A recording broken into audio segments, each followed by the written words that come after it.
Hello and welcome to Tall Guy Films.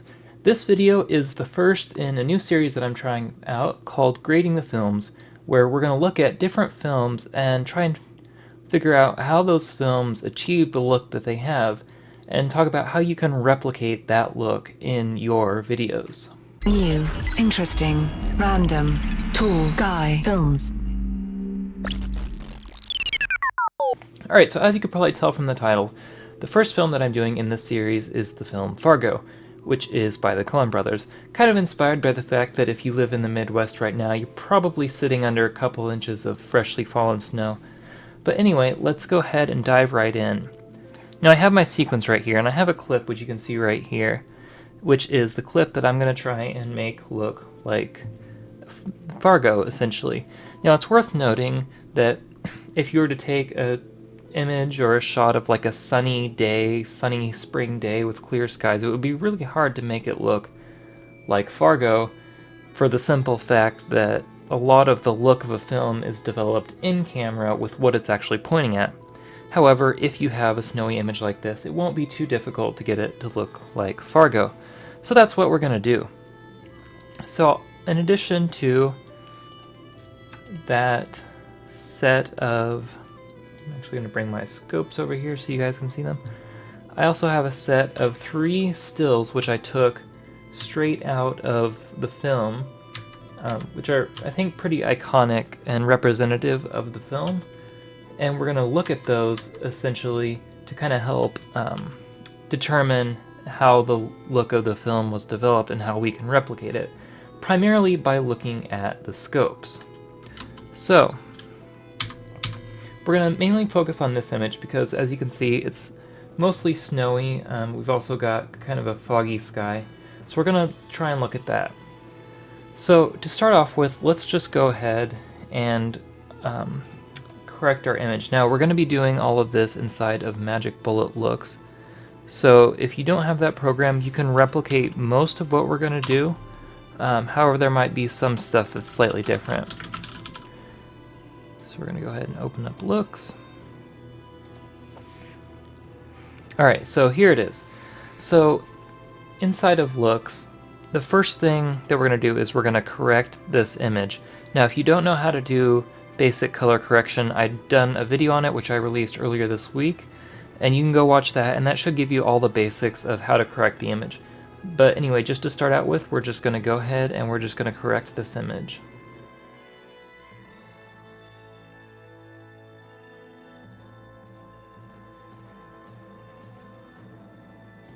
Alright, so now we have a pretty well corrected image. So now what we're going to go and do is try and recreate some of what's going on in the scene within Magic Bullet Looks. Now to start out with, let's go ahead and close this out, and let's just get some quick notes from our scopes. So if we look at the scopes, as you can see, these scopes are showing us the image. Now if we look at it, what we can see to start out with is that our blacks are all the way down here at the bottom, which means we've got good contrast down at the bottom. But if you look at the top, you'll see that our max brightness is around 80% rather than 100%. Now if we were to apply a quick effect, we could bring this up. So this is what the image would look like if the brightness was all the way up, but it's not all the way up, so that's something important that we're going to keep in mind while looking at this image. Also, you'll notice we've got a little bit more blue in this scene, which is not too surprising because there's a lot of snow and it's a fairly cold environment, so it makes sense that would be rather cool. Another note is that this was shot on film, so you can see quite a bit of film grain if you look closely, so we'll make sure to add in some film grain. Now if we look at the other images, we'll see effectively the same thing, max brightness around 80%. This image is a little bit brighter because it's clear sky rather than clouds, but we see effectively the same thing between all of the images. None of them are completely bright. We've got that film grain, kind of low contrast look. So let's go back to Magic Bullet Looks. Let's go ahead and generate our look. So what we're going to do is go through each of these different categories effectively that Magic Bullet Looks has, Now, again, not every grading application will have this. If you're using something like Resolve or Lumetri Color inside of Premiere, this will work a little bit differently, but you should be able to replicate pretty much all of what I'm doing within whatever application you're using. Now, the first thing I'm going to do is apply a cool mist filter. Now, this is a diffusion filter. We're going to bring down the blue just a little bit. And you know what? I don't really like that diffusion. I'm going to go ahead and try a different one. Let's try white mist. Okay, that one's pretty good. So this is diffusion, and what diffusion does is it basically kind of evens out the image in terms of it lowers the contrast, and if there's any super bright or super dark points, it kind of evens that out. Diffusion is a really good way to kind of lower the contrast of your image, which is good. We want to do that because that will help us replicate the Fargo look. Now, another thing that this diffusion will help us do is kind of make it look a little misty. If we go back to our reference image, you can see that there's a ton of fog and mist, and it looks like it might be snowing or something. So adding some diffusion will help us to replicate that. So now, we don't want to do anything with the lens. If we wanted to, we could add a little edge softness or some vignetting, which might give a little bit of an interesting look, but I don't really see any of that type of stuff in the actual film, so it wouldn't really be appropriate to put that in there.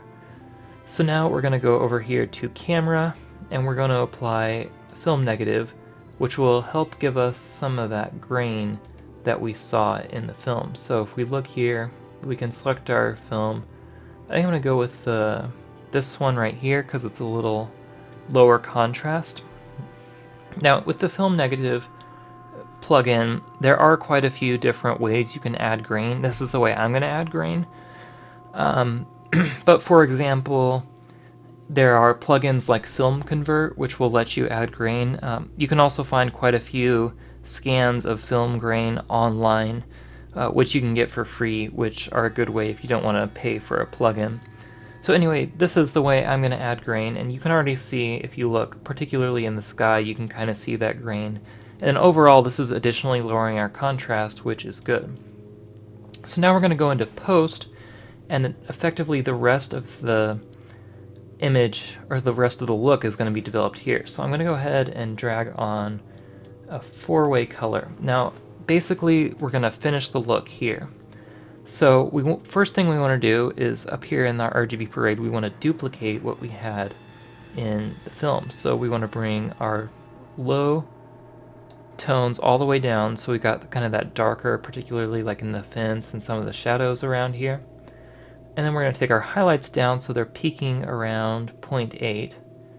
And also I think maybe bring down our midtones, readjust our highlights there. There we go. So that overall looks pretty good. It's low contrast. We've got really good blacks, but our highlights aren't completely up all the way. And in fact, I might even bring those up just a wee bit. But they're peaking around 0.8, as you can see, which is good. Now, overall, this looks really good. If we were to compare this to our still, actually, I'm gonna do something real quick. There we go. So you can see overall they look pretty accurate. The color's not 100% there, but I think I have a way to fix that. If we go into 4-way color, I'm actually going to bring down saturation. Actually, I should show you what I'm doing. So I bring down the saturation, and I'm mainly bringing it down in the shadows. I'm only bringing down the midtones a little bit, and the highlights a little bit, and that will help kind of reduce that contrast, and I think that will help us. So now if we go back and look,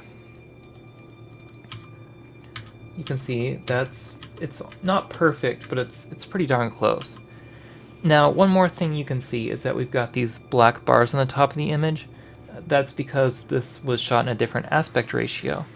Now, if you wanted to exactly duplicate the aspect ratio, we can do that by finding out what the aspect ratio is. Now, this website that I have right here up on the screen is called Shot on What. It's really great for looking up different information. For example, we could find the exact film stock that was used on the film. Also, aspect ratio right here, distributed aspect ratio, we see that it was a 1.85 aspect ratio. So if we go back into Premiere, I have a set of things that we can bring in. Alright, so I've brought in this, which will duplicate that aspect ratio. If I can get it over there. We'll just... Whoa. Come on. Work with me here. There we go. There we go. So now, if you look here, I can toggle this layer on and off. You can see we're replicating that 1.85 aspect ratio. That way, our film is even closer. And you can see it's not quite exact, but it should be the same, so I'm not quite sure what's making it different. But there we go. We have a 1.85 aspect ratio.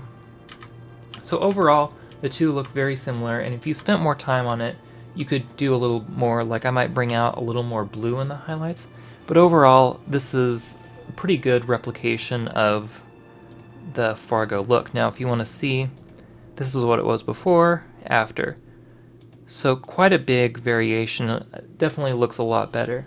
But anyway, that is the Fargo look. And so if you really like this and you enjoyed kind of seeing how to replicate that look, hit that like button. If not, feel free to hit the dislike button. If you have any more questions about this look or how to duplicate this with your own footage, feel free to leave those comments and questions down below. And if you want to see more videos like this, including more videos in this Grading the Film series that I've been doing, definitely get subscribed. This little streak is the more saturated the image is. So if I were to pump up the saturation a whole ridiculous amount, so now you can see the image is oversaturated, down here this scope is going to be bigger. Now if we were to bring it back to the default amount, it gets smaller again. So again,